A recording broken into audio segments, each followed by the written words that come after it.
Olá, agora que já falamos na aula anterior sobre as raízes das funções quadráticas, estamos em posição de voltar à questão do domínio da imagem e também da injetividade e subjetividade para poder compreender com mais profundidade essa questão, principalmente essa da injetividade e subjetividade. Vamos então ao estudo dessas duas propriedades. Então, vejam só. Vamos começar com a apresentação do gráfico apenas para retomar algumas daquelas considerações que foram feitas quando estávamos estudando o domínio e a imagem. Nós vimos funções assim e ficou claro por aquele método que temos adotado que se traçarmos linhas horizontais em alguns pontos do eixo y, em alguns casos encontraremos correspondência para a função, então para o valor da função, como é esse caso aqui. Então, para esse valor de y há uma correspondência, na verdade duas, mas se traçarmos uma como essa aqui, abaixo do mínimo, ou seja, para um valor menor do que o mínimo, nós então não encontraremos uma correspondência em x. Isso significa, por exemplo, que ela não é sobrejetora. Ao mesmo tempo, o fato de termos dois valores para uma mesma linha horizontal significa que há dois valores de x que correspondem ao mesmo valor de y. Isso vale para todas as outras possibilidades de gráfico. Então, de antemão, por essa análise gráfica, nós já sabemos que as funções quadráticas não serão nem injetoras nem sobrejetoras. O que nós precisamos fazer agora é provar isso. Então, usando os resultados que nós obtivemos para as raízes, nós vamos ver que isso vai ser facilmente caracterizado. Então, vamos começar com a parte de sobrejeção, porque ela é mais facilmente tratada a partir das ideias dos mínimos e máximos das funções. Vamos lá. Então, nós nos perguntamos então se a função quadrática é sobrejetora. Essa pergunta, que é feita numa linguagem inicial português, ela pode ser aproximada de uma linguagem matemática.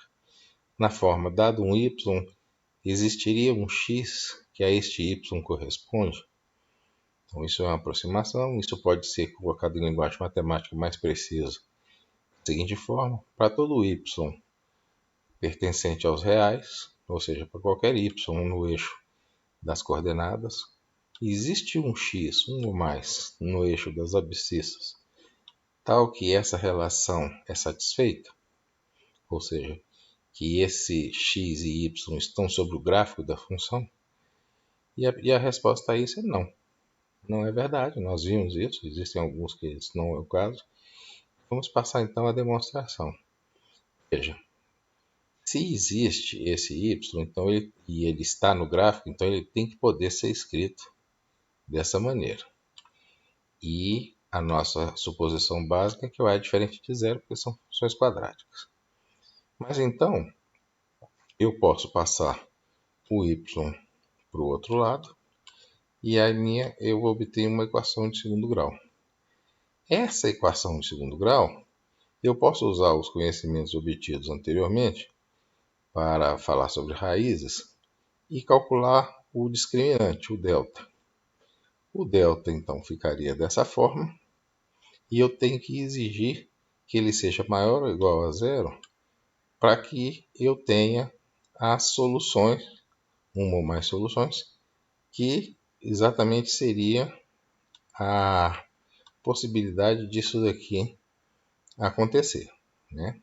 Então, se ele for maior ou igual a zero, tem solução essa equação, e se essa equação aqui tem solução, é porque existe, dado um y, existe o x0.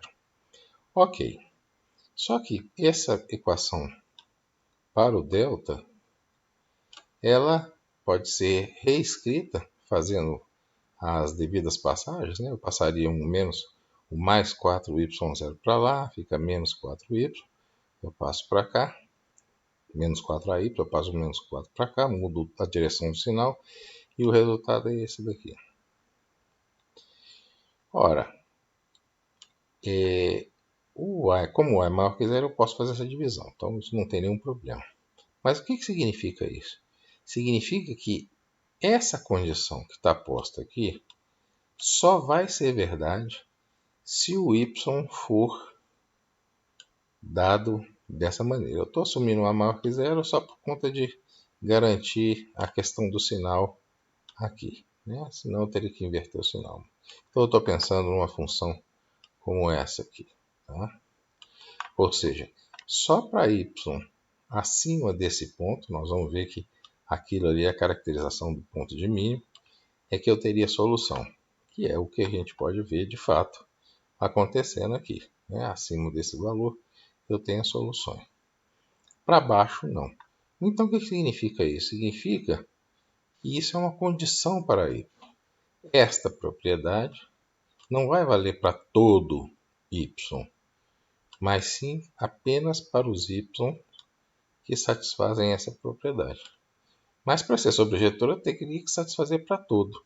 Como não satisfaz para todo, não é sobrejetora, e essa é a demonstração. Perfeito? Então agora nós podemos passar para a ideia de injetividade. Perguntamos então se a função quadrática é injetora. Expressamos isso numa linguagem matemática mais apropriada, dizendo o seguinte, que para quaisquer x1 e x2 pertencentes a R, se x1 é diferente de x2, é verdade que f de x1 é diferente de f de x2? Então, se os dois valores da abscissa são diferentes, é verdade que sempre vai ser diferente a sua imagem pela função? Bom, não. Isso é óbvio, porque nós podemos escolher o x1 e x2 na dada reta horizontal, e se isso acontecer, o f de x1 e o f de x2 vão ser iguais nesse ponto. Mas nós temos que provar isso, então vamos passar a demonstração. Então fazemos como? Primeiro, evidentemente, assumimos o antecedente, né? Que eu vou pegar x1 e x2 quaisquer, pertencente a R, e assumir que eles são diferentes. Eu então construo a imagem de cada um deles e me pergunto se é possível que essa diferença que eu já escrevi dessa forma aqui, que o C cancela, né? O C é constante, então um menos o outro C cancela, se essa função aqui pode ter solução igual a zero. Mas vejam só, como é diferente de zero e x1 é diferente de x2, eu posso escrever esse termo aqui. Agora, pensando na equação com y igual a zero, dessa forma que está aqui embaixo. Eu então, como x1 é diferente de x2, eu posso cancelar esses dois termos aqui. E eu fico com x1 mais x2 igual a menos b sobre a. Então, vejam que quando x1 mais x2 for igual a menos b sobre a, é verdade que mesmo eles sendo diferentes, as funções são iguais. Então, não é verdade que para todo x1 e x2 pertencente aos reais, se eles são diferentes, então as funções são diferentes. Neste caso aqui, eles são diferentes, mas as funções são iguais. Então, se não é verdade para todo o x1 e x2, significa que a função quadrática não é injetora. Então, com isso, nós conseguimos demonstrar essas duas propriedades relacionadas com a função quadrática. Ela não é nem injetora, nem sobreinjetora. Muito obrigado pelo seu interesse.